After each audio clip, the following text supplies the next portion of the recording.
Awakening with Brahma Kumaris. नमस्कार, awakening with Brahma Kumaris में आज फिर आप सबका स्वागत। ओम शांति। रिश्तों को एक नई नज़र से देखने का ये जो पूरा सिलसिला चल रहा है बहुत अच्छा लग रहा है, क्योंकि अब ये लगता है कि जिन रिश्तों से कई बार हम दूर भागते थे, लगता था कि ये रिश्ते जो हमारे घर में बने हुए हैं, हमारे लिए सबसे इम्पोर्टेंट हैं, वही कहीं उनमें दरार हो पड़ती नज़र आ रही है। बहुत कुछ ऐसा था जो हम करना चाहते थे, कहना चाहते थे, हिम्मत नहीं मिल रही थी। खुद की पहचान हुई, परमात्मा की पहचान, और फिर ये सारे रिश्ते भी कितने आसान होते चले गए। आज इस सिलसिले को थोड़ा और आगे बढ़ाते हैं, घर से बाहर निकलते हैं। घर से बाहर हमारा कर्म क्षेत्र, जहाँ हम काफ़ी वक्त गुजार रहे होते हैं, वहाँ कैसे होने चाहिए हमारे रिश्ते, क्योंकि वहाँ फिर हम आत्माओं के कांटेक्ट में होते हैं और उनके साथ पूरा दिन गुजार रहे होते हैं। और इस पर बातचीत करने के लिए हर बार की तरह हमारे साथ हैं ब्रह्मा कुमारी सिस्टर शिवानी। ओम शांति। ओम शांति। Sister Shivani, it has been amazing journey. The way the kind of response we are getting and the way things are happening. घर के ही वो रिश्ते जो लगता था कि बहुत कटु हो गए हैं, इतने दूर दूर चले गए हैं। जब हमने कहा था, पिछली बार बात की थी कि ऐसे बैठ गए हैं, आज वो लगता है कि फिर मुड़े हैं और घर में एक अच्छा सा माहौल आता नज़र आ रहा है। एफर्ट्स शुरू हो गए हैं, कदम बढ़ाए जाने लग गए हैं। घर से बाहर निकलेंगे, लेकिन उससे पहले कुछ बात आप कहना चाहेंगे घर के इन्हीं रिश्तों को जो सबसे ज़्यादा मधुर होने चाहिए? आई थिंक इसको हम प्रायोरिटाइज कर दें कि ये हमारी लाइफ की सबसे इम्पोर्टेंट चीज़ है। बाकी सब बातें इसकी सेकेंडरी आ जाती हैं, एंड हम इनको जितना सिंपल बनाना चाहें हम सिंपल बना सकते हैं, और उसी को जितना कॉम्प्लिकेटेड करना चाहे हम कर सकते हैं। एक दूसरे की कही हुई बात को जितना जल्दी भूलना चाहे हम भूल सकते हैं, क्योंकि it's all it's just a thought away. और जितना समय पकड़ कर रखना चाहे उतना समय पकड़ सकते हैं। तो जो चीज़ हमारे लिए इतनी वैल्यूबल होती है, जिनसे हम इतना प्यार करते हैं, उन चीज़ों को सिंपल करते जाएं, क्योंकि उससे पहली बात हमारी लाइफ बहुत सिंपल हो जाएगी, and automatically the relationship will get affected. So every time you get hurt, which we feel कि I got hurt, that every time I get hurt because of you, which I feel आपने ऐसा कहा तो I got hurt because of you, तो हमें सिर्फ याद रखना है कि I'm not hurt because of you, I'm hurt because of my own weakness। तो अगर मैं अभी चाहूँ तो एक सेकेंड में इस संकल्प को फिनिश कर सकती हूँ, और इसको बार बार ट्राई करें। ये एक बारी में नहीं होगा। इवन इफ वी से it's a thought away, it is a thought away, लेकिन ये अ थॉट अवे हमें बार बार करना पड़ेगा। कि हर बार हमें कोई बात थोड़ा सा तकलीफ देती है, हर्ट करती है, किसी की कोई बात पसंद नहीं आती है, आप अपने आप एक बैठ कर देखें कि इस क्षण मेरे पास चॉइस है कि मैं कितनी देर इस बात को पकड़ कर रखना चाहती हूँ, कितना बुरा मैं उसके बारे में फील करना चाहती हूँ, बार बार याद करना चाहती हूँ। It's all here, it's all in me, and कितनी जल्दी मैं उसको छोड़ सकती हूँ। और बार बार ट्राई करके देखें, छोड़ दे, it's okay, let go, it's not the other person, it's me, I have to let go here, छोड़ दे, फिनिश्ड, इट्स ओके। एंड जितनी बार इट्स ओके बार बार कहेंगे, जितनी जल्दी कहेंगे, यू विल स्टार्ट रियलाइजिंग कि वो कितना सिंपल है, और फिर वो बार बार करना बहुत इजी हो जाएगा। थोड़े बार थोड़ा सा, क्योंकि कई लोग कहते हैं नहीं लेकिन उन्होंने बात इतनी बड़ी कर दी, बात बहुत बड़ी कर दी, लेकिन फिर भी आत्मा के अंदर वो ताकत है कि वो बड़ी से बड़ी बात को छोटा कर दे एकदम। तो वो छोटा करने की कला हमारे अंदर है, उसको बार बार यूज़ करते जाएं। और कहते हैं जो शक्ति को बार बार यूज़ करते हैं वो शक्ति और भी बढ़ती जाती है। और फिर आप एक समय पर पहुंच जाएंगे जहां आप हर एक बात को बहुत जल्दी से छोटा कर पाएंगे। Effort will not be needed, वो आपका नेचुरल संस्कार बनता जाएगा।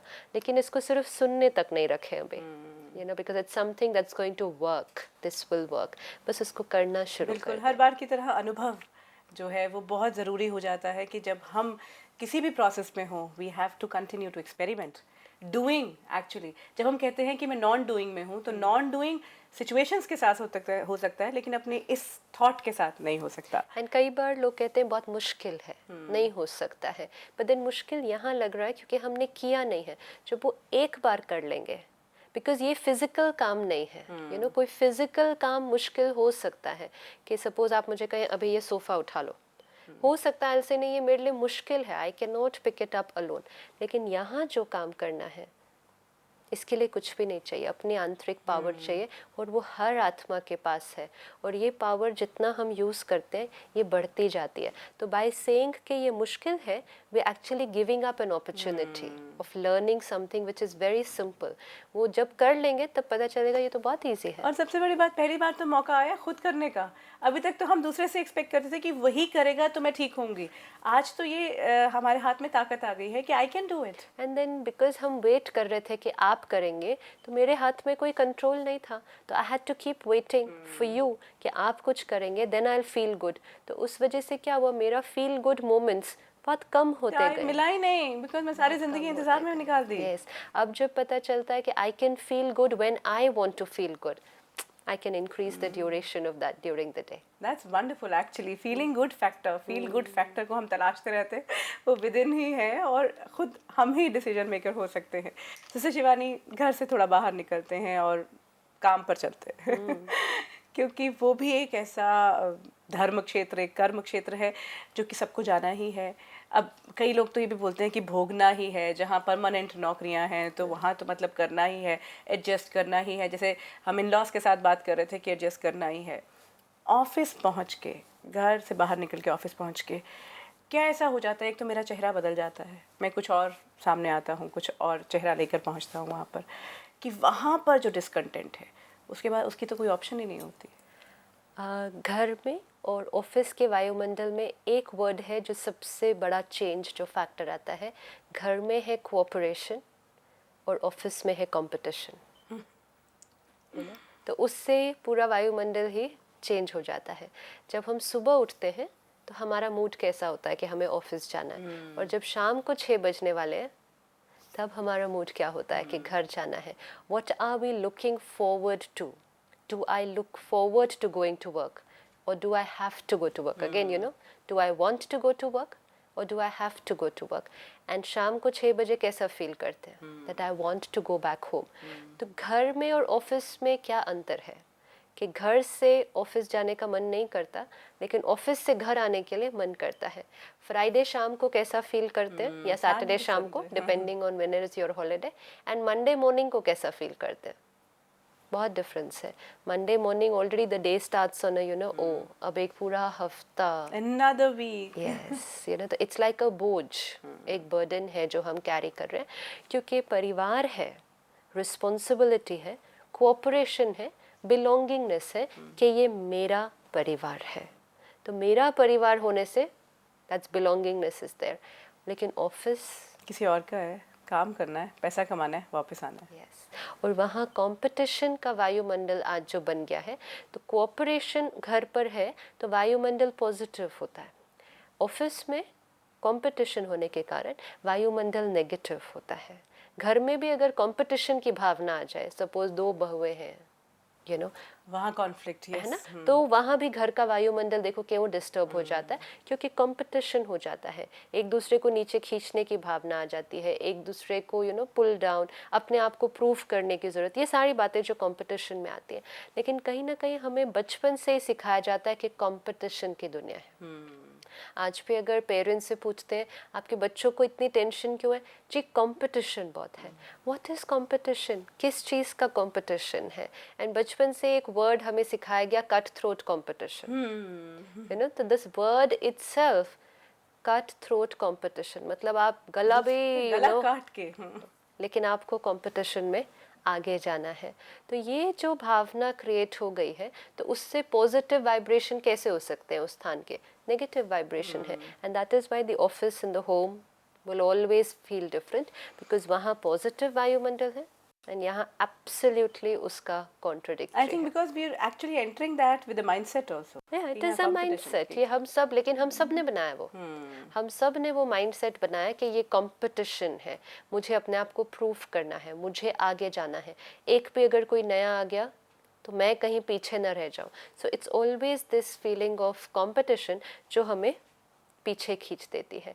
लेकिन हम अब इस कल्चर को अगर चेंज कर लें, the whole idea of when will I look forward to going to office, जब मेरा ऑफिस भी एक घर की तरह हो जाएगा। लेकिन सवाल यहाँ आता सबसे बड़ा, सिस्टर शिवानी ये कहते हैं कि घर पे तो हम 4 या 5 लोग ही हैं, ठीक है, सबको समझाया जा सकता है, पूरे माहौल को हम सब मिलके, क्योंकि एक व्यक्ति से माहौल नहीं बदलता है, तो मैं घर के माहौल को बदल सकता हूँ, और अगर मैं भी बदल जाऊँ तो ठीक है, वो नहीं भी बदले तब भी मैं एडजस्ट कर सकता हूँ। लेकिन वहाँ तो 50 लोग हैं या 100 लोग हैं, सब नहीं बदलेंगे तो मैं अकेला एक बदल के क्या कर लूँगा। बात अंदर बदलने की है। जब हम अंदर बदलते हैं, वापस वही बात आ जाती है, हम अंदर बदलते हैं, सब कुछ बदल जाता है। वो ही ऑफिस के लोग हमें डिफरेंट दिखाई देंगे when my way of looking at them. Competition किसका है? मेरा कंपटीशन सबके साथ है। When I remove that competition factor, कि मैं किसी रेस में नहीं हूँ, I'm not standing in any race. Actually, we do say that at times, but I think we are not. We are part of it. We are part of the race ना, तो we need to change that belief system. वो belief system इतना strong है कि ये important नहीं है कि मेरा लक्ष्य क्या है, मुझे कब तक वहाँ पहुँचना है। ये important हो गया कि मुझे इनसे आगे जाना है। वो एक दूसरे को देखकर, जो हमने एक बार पहले भी बात की थी, कि अगर हम ड्राइव कर रहे हैं हाईवे पे तो हम अपनी स्पीड पर जाते हैं, लेकिन जब हम एक रेस में जाते हैं एक दूसरी गाड़ी के साथ, तो हम दूसरी गाड़ी की स्पीड के अनुसार अपनी स्पीड को चेंज करते जाते हैं। एंड कई बार हम बहुत ज़्यादा अपने आप पर स्ट्रेस क्रिएट कर देते हैं जस्ट बिकॉज हम उसके साथ रेस कर रहे हैं। अगर हम सिर्फ अपनी जर्नी पर फोकस करें, the journey is not stressful at all. एक छोटी सी कहानी सुनाते हैं कि 2 लोग जंगल में जा रहे थे एंड सडनली उन्हें पता चला कि एक शेर उनके पीछे आ रहा है, तो दोनों भागने लगे। तो एक के पास शूज़ थे, रनिंग शूज़ थे बैग के अंदर, तो वो बीच में रुका और उसने वो शूज़ पहनने शुरू कर दिए। तो दूसरे ने क्या कहा कि आपको क्या लगता है कि ये शूज़ पहनने से आप you can go faster than that tiger? तो इस नहीं, मैं टाइगर से ज़्यादा फास्ट तो नहीं जा सकता, लेकिन तुमसे तो फास्ट जा सकता हूँ। So my whole way of looking at things is not, I'm not looking at the destination, I'm not looking at my goal, I'm not looking at where I have to reach, I'm just looking at who all is there in the race and I want to be faster than them. तब वो stress create होगा, क्योंकि कोई ना कोई तो आएगा ना जो थोड़ा फास्ट जा रहा होगा, पर हम हमेशा उनसे फास्ट जाने की लेकिन डर ये है कि पोजीशन तो एक ही होगी ना। जब हम रेस में हैं तो जीतेगा तो वो जो जीता वही सिकंदर वाला जो होता है, तो एक ही पहुंचेगा, तो मैं क्यों नहीं। एब्सोल्युटली। तो ये हमारे को अपने आप अपनी क्वालिटी ऑफ लाइफ पहले डिसाइड करनी पड़ेगी, अपने जीवन में प्रायोरिटीज़ डिसाइड करनी पड़ेंगी। और ये एक जो बिलीफ सिस्टम है कि नेगेटिव अंडरकरेंट से या कंपटीशन से हम ज़्यादा आगे जा सकते हैं, इसको भी ट्राई करके देखना कि कोऑपरेशन से क्या रिजल्ट निकलते हैं। क्योंकि आगे कौन जाएगा, if that is also the criteria कि आगे की पोजीशन पर कौन पहुंचेगा। तो आज किसी भी कंपनी में हम देखें, किसी भी इंडस्ट्री में देखें, तो हर एक व्यक्ति का इमोशनल कोशेंट चेक किया जाता है कि हो सकता है एज एन इंडिविजुअल आप बहुत इंटेलिजेंट हैं, आप बहुत केपेबल हैं, आप वेल क्वालिफाइड हैं, लेकिन शायद आप लोगों के साथ मिलजुल कर चलने की जब बात आती है तो आपके अंदर वो इंटरनली क्वालिटी नहीं है। हर एक के साथ एडजस्ट होकर चलना, हर एक को अपने साथ लेकर चलना, तो शायद आप उस क्वालिफाइड नहीं है उस बात के लिए कि आपको वो टॉप पोजीशन पर लेके जाया जाए। क्योंकि अब वर्तमान समय जो वातावरण है, जो माहौल है इंडस्ट्री का, टॉप पोजीशन पर उन्हीं को लेकर जाया जाएगा जिनके अंदर वो स्टेबिलिटी की क्वालिटी है, जिसको हम कहते हैं leadership quality. Leadership not in terms of just a word कि आप पोजीशन से लीडर हैं, कि आप सीनियर मैनेजर हैं या वाइस प्रेसिडेंट हैं, लेकिन लीडरशिप आप एक क्वालिटी है जो एक इंडिविजुअल के अंदर होनी चाहिए अगर वो आगे जाना चाहते हैं। लीडर अर्थात क्या, क्योंकि वर्तमान समय बहुत ज़्यादा इस बात के ऊपर डिस्कशन है कि leadership quality, characteristics. Leadership in very simple word would be a person जो किसी भी परिस्थिति में स्टेबल रह सकता है, क्योंकि उनका रोल है औरों को अपने साथ लेकर आगे चलना। लेकिन अगर कोई परिस्थिति आती है जिससे सारे ही डिस्टर्ब हो जाते हैं, लेट्स से फॉर एग्जांपल एक टीम है, एक आईटी कंपनी है, एक टीम है, उसने एक प्रोजेक्ट पर काम किया, 1 मास तक काम करते रहे, कितनी भी साइज़ हो टीम की, 10 हो 100 हो, डजेंट मैटर। अब एंड डे पर पहुंचकर जब वो प्रोजेक्ट सबमिट करने का टाइम आता है तो किसी कारणवश से कोलैप्स हो जाता है, पूरा प्रोजेक्ट कोलैप्स हो जाता है या उसमें कोई बहुत बड़ा एरर आ जाता है। अब उस टीम की हालत क्या होती है?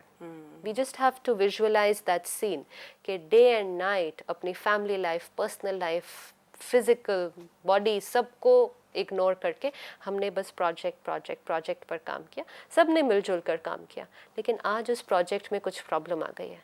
अब उस टीम की हालत क्या होगी? What do you think what happens at that time? क्या हो There's a जाएगा? chaos actually, blame game, there is a blame game total blame game कि आपके कारण। और सब एक दूसरे की गलती पॉइंट करना शुरू कर देंगे। तब उस समय जो ये था ऐसे वो सारा स्कैटर हो जाएगा और सब अपने को बचाने की कोशिश करेंगे और औरों को ब्लेम करते जाएंगे।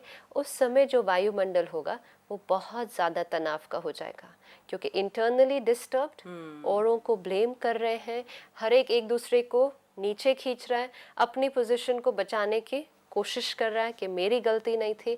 अब इस समय पर एक दूसरे से बात करने का तरीका कैसा हो जाएगा? पूरी भाषा चेंज हो जाएगी, लहजा चेंज हो जाएगा। अब ऐसे वातावरण में वो 10 या 20 लोगों की जो टीम है, इसमें हम लीडर किसको कहेंगे? वही जो अपनी स्टेबिलिटी मेंटेन करके इनको एक बार फिर ये हौसला दे पाए कि हो सकता है। हाँ, और वो हौसला उसको वर्ड्स से नहीं देना है, बस वो जब अपनी इंटरनल स्टेबिलिटी को मेंटेन कर पाएगा, किसी को ब्लेम नहीं करेगा और जो प्रॉब्लम आई है उसको न देखकर अब सोल्यूशन को ढूंढना शुरू करेगा। एंड विद एब्सोल्यूट स्टेबिलिटी कि now this is my responsibility, not that मैंने तो किया इन्होंने नहीं किया, नो, इट्स माय रिस्पॉन्सिबिलिटी कि अब इसको ठीक कैसे करना है। तो क्या होगा, वो किसी को ब्लेम नहीं करेगा, उनका बात करने का तरीका ठीक रहेगा, उनकी प्रायोरिटी ये होगी कि ये सब एक रहे, टूट ना जाए एक प्रोजेक्ट के पीछे। जनरली ऑफिस कल्चर में आज क्या है, प्रोजेक्ट ज़्यादा इम्पोर्टेंट है एंड नॉट द टीम। तो आप उस प्रोजेक्ट को अचीव करने के लिए एक दूसरे को कुछ भी कह देते हो, कुछ भी कर देते हो, तो क्या होगा, प्रोजेक्ट तो शायद पूरा हो जाएगा लेकिन टीम का क्या होगा? वो तो सारी टूट जाएगी। अब ये जो व्यक्ति होगा जो ये इनर स्टेबिलिटी मेंटेन करके रखेगा, तो इनर स्टेबिलिटी के कारण वो आउटर भी स्टेबिलिटी को ले आएगा। अब इस केस में अगर आपको प्रमोशन देकर फाइनली किसी को वो पोजीशन वाली लीडर पे लाना पड़ेगा, तो आप उसी व्यक्ति को लाएंगे ना, आप उसको तो नहीं लाएंगे जो कंपटीशन में बस दूसरों को पीछे छोड़ के खुद आगे जाने की कोशिश कर रहा था। नहीं, ये क्वालिटी चाहिए, क्योंकि वर्तमान समय डिग्रीज बहुत हैं, आज डिग्रीज ज़्यादा हैं, जॉब्स कम है, आईक्यू सबके पास है, लेकिन साथ साथ ईगो भी सबके पास है। और ईगो अर्थात लो ईक्यू, आपका इमोशनल कोशेंट हम में से मेजॉरिटी का बहुत लो है। और वर्तमान समय अगर हमें आगे जाना है तो हमें हाई ईक्यू चाहिए, ये इंटरनल स्टेबिलिटी चाहिए। This is the asset which every industry is looking for today. और ये जिसके पास है वो पैसिव नहीं है, वो स्लो नहीं है, he or she will really move ahead. So Yeah, it's very that's what important. being said ना कि अगर स्टेबल है तो पैसिव है। Create our mindset based on how we feel. खुद कैसा महसूस कर रहे हैं? Why do I go to work? Why do you go to work? What's the reason? I enjoy. You enjoy. But अगर वो enjoyment ही खत्म हो जाए, हाँ, see, I go to work because I enjoy. अब वो enjoyment फिर होनी चाहिए। हम ऑफिस क्यों जाते हैं, हम काम इतना मेहनत क्यों करते हैं? हाँ, हम में से ज़्यादातर लोग पैसे के लिए काम कर रहे हैं। Okay, which is fine, which is absolutely okay, लेकिन हम finally at the end of the day क्या चाहते हैं? Happiness, you know, for me and for my family. And उस हैप्पीनेस में एक एस्पेक्ट होता है मटेरियल कंफर्ट, और वो मटेरियल कंफर्ट अर्न करने के लिए I have to go to work. लेकिन उस मटेरियल कंफर्ट के साथ साथ हैप्पीनेस भी तो मेरे जीवन में चाहिए। आज हम ऑफिस तो जा रहे हैं, मटेरियल कंफर्ट भी आ रहा है, लेकिन कहीं ना कहीं वहाँ की बातों की वजह से और खुद उसको कोप नहीं करने की वजह से हम अपनी हैप्पीनेस गवा भी रहे हैं। और वो अपनी हैप्पीनेस गवा रहे हैं मतलब टेंशन क्रिएट कर रहे हैं, और वही टेंशन फिर घर आ रही है। तो घर पर लाना चाहते हैं खुशी, चाहते हैं कि घर का वायुमंडल बहुत खुशी से भरा, लेकिन आज घर का वायुमंडल बहुत ज़्यादा स्ट्रेसफुल है। And a very big reason for that is carrying stress from work home. क्योंकि मैं खुद कैरी कर रहा हूँ और मैं कह ये रहा हूँ कि मैं आप लोगों के लिए तो कर रहा हूँ सब कुछ, एब्सोल्युटली, या कर रही हूँ। एंड घर पे अगर कोई हमारे से हमारा टाइम या एनर्जी डिमांड करते हैं तो we don't like it because we are exhausted, हमारे पास We don't समय have नहीं है, it, I हमारे think. पास शक्ति नहीं है। एंड फिर अगर कोई हमें कहे कि आप इतना ज़्यादा टाइम उधर स्पेंड करते हैं तो आप कहते हैं हम आपके लिए कर रहे हैं। You see, so we are all a little confused, क्योंकि कहीं हो सकता है कि मुड़कर आपके बच्चे कल आपको कहें कि मुझे शायद इतना सारा ये नहीं चाहिए था कि आप ये भी देते, ये भी देते, ये सारा सामान भी खरीद देते, लेकिन शायद अगर आप मेरे साथ थोड़ा समय और होते, may be that is what I और वांटेड। मे बी हम बच्चे को ये भी आइडिया दे रहे हैं, एक रॉन्ग बिलीफ क्रिएट कर रहे हैं कि कि जितना- पैसा ही हैप्पीनेस है। Like if you have money you are happy, Absolutely. So he will also feel and he will also grow up in that. And हम भी तो ये कट थ्रोट कंपटीशन की भावना भी हम उसको अभी से ही तो सिखा रहे हैं। And we are also teaching him कि नहीं, आपको ये अचीव ही करना है, if you don't achieve you are a failure. तो वो सारे जो हमारे बिलीफ सिस्टम्स बने हैं वो फिर हम घर पर भी इम्पोज करते हैं। तो कहीं ना कहीं रुक कर, इट डजेंट मीन कि हम विड्रॉ कर जाएं और हम अपना प्रोग्रेस नहीं करें, करियर में आगे नहीं बढ़ें, it's not going to happen. लेकिन कहीं ना कहीं रुक कर इंट्रोस्पेक्ट करके चेक करना पड़ेगा कि व्हाट डू आई वांट, मुझे अपने जीवन में क्या चाहिए, because it's a valuable life, why not get what I want. So Shivani, let's begin from the beginning. We'll come to ये middle level वाला जो है, उससे पहले हम freshers की बात करते हैं जरा। Okay. वो freshers जो एक जिंदगी बदल देने की उम्मीद लेकर और इतने सपने लिए एक कॉर्पोरेट में एंटर करते हैं और इतनी एनर्जी के साथ करते हैं, what really happens to them, कि वो मिडिल मैनेजमेंट तक पहुंचते पहुंचते डिप्लीट हो चुके होते हैं।